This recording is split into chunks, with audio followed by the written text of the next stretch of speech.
Hey guys, welcome. This is your Sameer Kohli sir with another lecture of the topic called probability. 13.2 से पहले के examples हम लोगों ने कर लिए थे. एग्जाम्पल 14 एक बार देख लेना, एग्जाम्पल 13 एक बार देख लेना. 13.2 थोड़ा इस तरीके से हमारे सामने है क्योंकि क्वेश्चंस इसके बहुत बड़े बड़े होते हैं. प्रोबेबिलिटी के आंसर्स बड़े बड़े नहीं होते. वो कहता है if P of A is equals to 3/5, P of B is equals to 1/5, find P of A intersection B. हम नहीं निकाल सकते, मगर क्यों निकाल पाएंगे? If A and B are independent events. क्योंकि इंडिपेंडेंट इवेंट्स बोला है तो मेरी क्लास सॉल्यूशन में बोलेगी since A and B are independent therefore P of A intersection B is equals to P of A into P of B. तो P of A intersection B बराबर हो जाएगा P of A is 3/5 into P of B is 1/5. P of A दे रखा है 3/5, P of B दे रखा है 1/5. तो योर आंसर इज 3/25. इस तरीके से हमारा फर्स्ट क्वेश्चन हो गया. अगर क्लास 7 है तो ये सिंपल है, इसमें कुछ ज्यादा सोचने की जरूरत नहीं थी. अब आप चाहो तो ये कॉपी करो और मुझे पॉज करो, और मुझे पॉज करने के बाद आप क्वेश्चन नंबर 2 एक बार खुद से ट्राई करो. हमारा क्वेश्चन नंबर 1 हो गया है. क्वेश्चन नंबर 2 पे थोड़ा सा ध्यान देने की जरूरत है कि क्वेश्चन नंबर 2 क्या बोलता है. क्वेश्चन नंबर 2 बोलता है कि 2 cards are drawn at random without replacement from a pack of 52 cards. Find the probability both cards are black. Book की तरह करेंगे तो both cards are black का मतलब पहला ब्लैक और दूसरा ब्लैक निकालना है, जबकि पहला भी ब्लैक था. एक बार मैं लैंग्वेज देख लूं जो उन्होंने यूज करी है. मैं उनकी लैंग्वेज देख के चलूंगा ताकि हमें गड़बड़ ना हो. पहला ब्लैक और साथ में दूसरा भी ब्लैक हो. तो बी ऊपर आ जाएगा, ये वाला बी नीचे. पहला ब्लैक, सेकंड भी ब्लैक. तो पहला ब्लैक आने की प्रोबेबिलिटी तो हो जाएगी बेटा, टोटल ब्लैक कार्ड्स होते हैं 26. तो 26/52 इंटू 25/51. पहले में 26 ब्लैक थे, पहला ब्लैक आ चुका है, तो दूसरा ब्लैक 25 ब्लैक बचेंगे और टोटल कार्ड 51. इसी को करने का एक और तरीका होगा. 26, देखो टोटल कार्ड्स हैं 52, जिसमें से ब्लैक कार्ड्स हैं 26. तो 26C2/52C2. ये मेथड भी आप लगा सकते हो. दोनों में से जो ठीक लगे वो मेथड एक्सेप्टेबल है, अगर मैं समझा पा रहा हूं तो. ये था आपका क्वेश्चन नंबर 2. आराम से कॉपी कर लो, मुझे पॉज कर लो. ये क्वेश्चन नंबर 2 मैंने आप लोगों को करा दिया है माता रानी की कृपा से. क्वेश्चन नंबर 3 पढ़ेगी मेरी class. Question number 3, question number 2 के बाद हम लोग पढ़ेंगे क्वेश्चन नंबर 3. क्वेश्चन नंबर 3 कहता है कि, क्या कहता है देखते हैं क्या कहता है. क्वेश्चन नंबर 3 पढ़ो. इस टाइप का क्वेश्चन ना आपको एग्जाम में फंसा सकता है, स्कूल एग्जाम में. क्वेश्चन नंबर 3 कहता है कि a box of orange is inspected by examining 3 randomly selected oranges drawn without replacement. मतलब एक बॉक्स लिया, उसमें से एक संतरा निकाला, एक और निकाला, एक और निकाला, 3 संतरे निकाल के देखे. if all 3 oranges are good, box is approved for sale, otherwise it is rejected. Find the probability that a box containing 15 orange, जिसमें से 12 गुड हैं, 12 जो हैं वो अच्छे हैं, और जो 3 हैं, 3 जो हैं वो सड़े हुए हैं, इज अप्रूव्ड फॉर सेल. अब सिंपल सी बात है, पहले क्वेश्चन पढ़ लो. वो कह रहे हैं 3 ऑरेंजेस निकाल रहे हैं, एक के बाद एक के बाद एक के बाद. पहला भी ठीक आता है, दूसरा भी ठीक आता है, तीसरा भी ठीक आता है, तो उसकी अप्रूवल हो जाती है. और अगर एक भी खराब आता है तो अप्रूवल नहीं होता. तो बेसिकली प्रोबेबिलिटी ऑफ अप्रूवल जो होगा वो होगा प्रोबेबिलिटी ऑफ पहला गुड आए. फिर क्या, प्रोबेबिलिटी ऑफ पहला गुड आ चुका है, दूसरा भी गुड आए, तो गुड गुड हो जाएगा, गुड गुड 2 बार.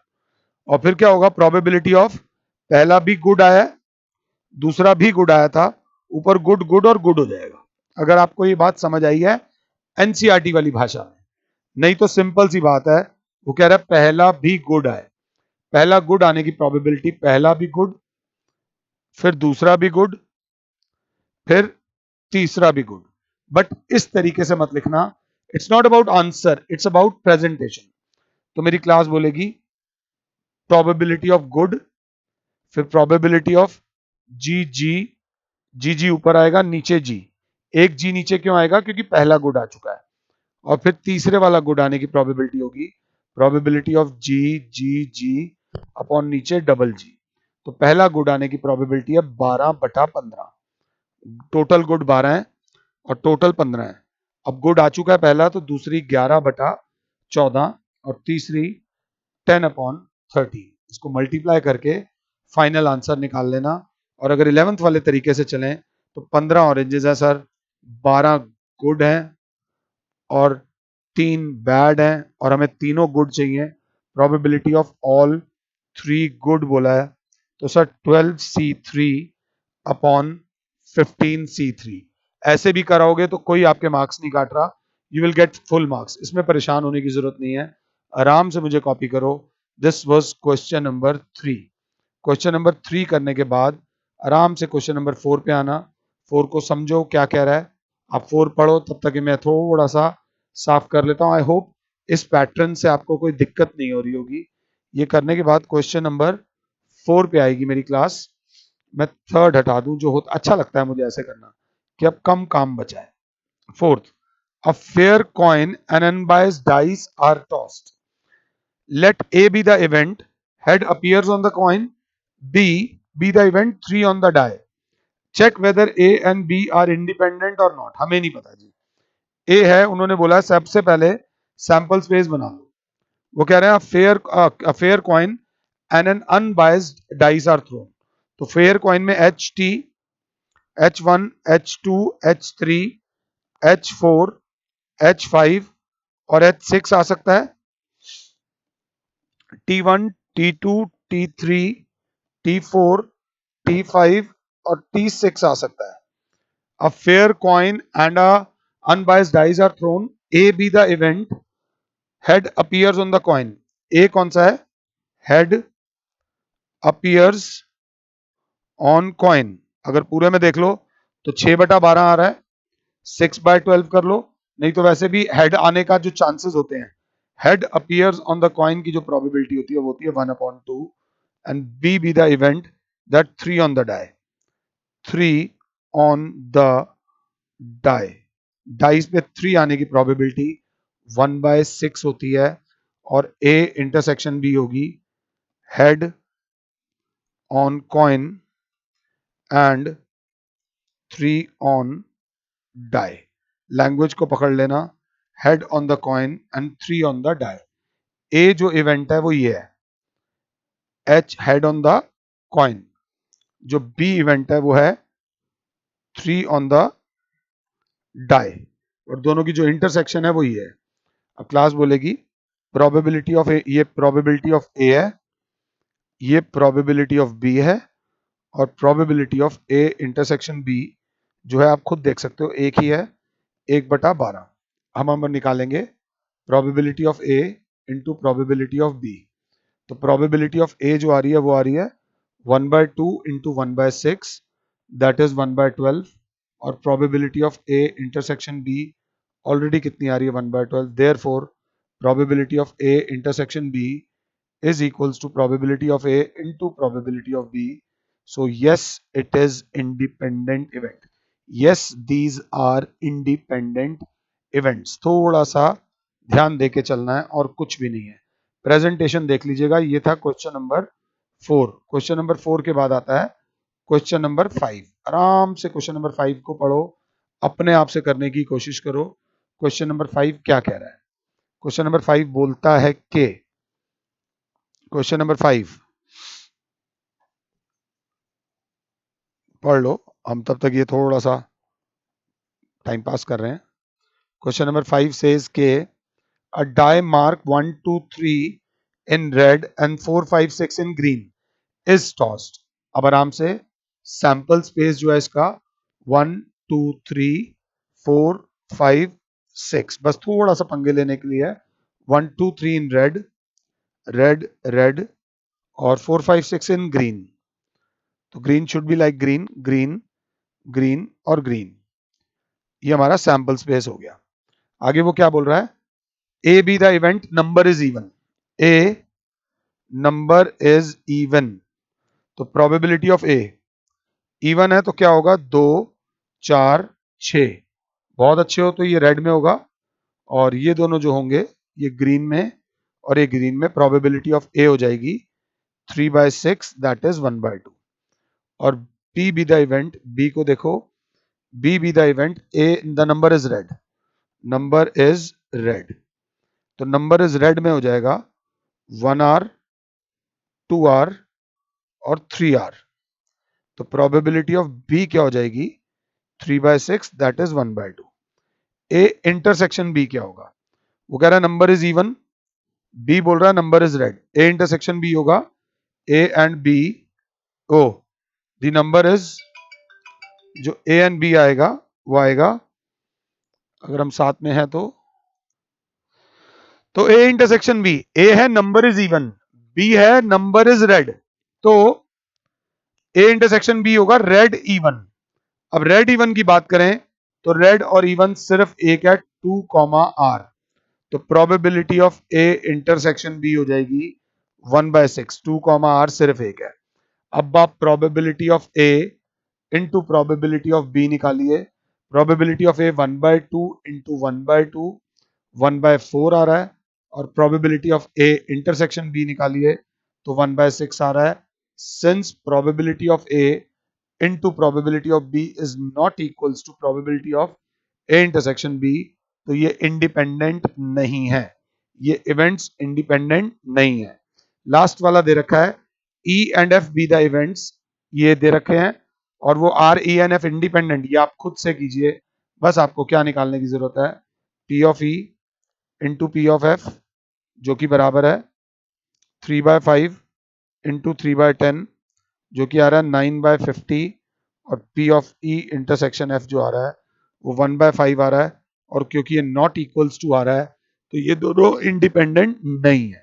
अगर क्लास 7 है तो इसके बाद क्लास बोलेगी अगला क्वेश्चन 7वां, थोड़ा सा प्रिंटिंग में छोटा है, थोड़ा सा 7th क्वेश्चन को ध्यान दे के चलना।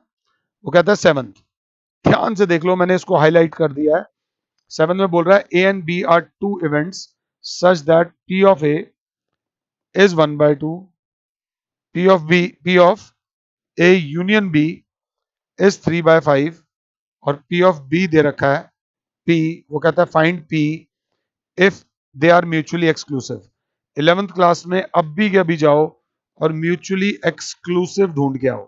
मैंने अपने किसी भी लेक्चर में म्यूचुअली एक्सक्लूसिव वर्ड 12th में यूज नहीं किया, आप चाहो तो मैं इसके लिए सॉरी बोल सकता हूं, बट 11th में बहुत ज्यादा मैंने यूज किया हुआ है।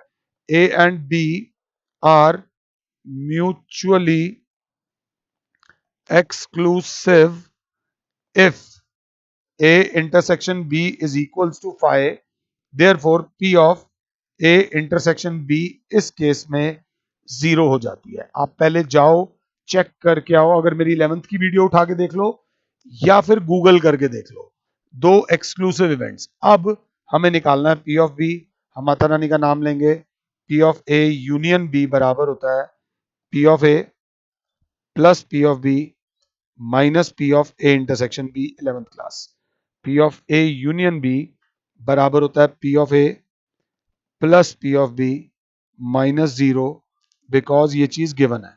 So therefore P of A union B कितना है, A union B is 3/5 is equals to P of A 1/2 plus P, तो P बराबर हो जाएगा 3/5 माइनस 1/2 इज P, तो अगर एलसीएम ले लोगे तो 10 आ जाएगा, 6 माइनस 5, P की वैल्यू इस केस में आ जाएगी 1/10।